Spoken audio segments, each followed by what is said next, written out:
Gluing up housed stairs with polyurethane adhesive helps create a solid bond that won't develop squeaks over time. Here's how.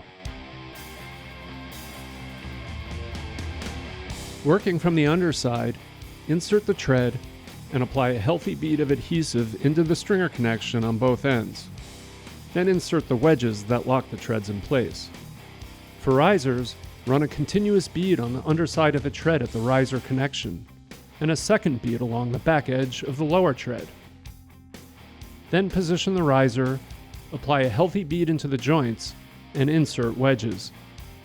Before tacking the riser in place, secure the wedges, then drive 2 pocket screws at the under tread connection and 2 trim screws at the rear tread connection to clamp joints while the adhesive sets up.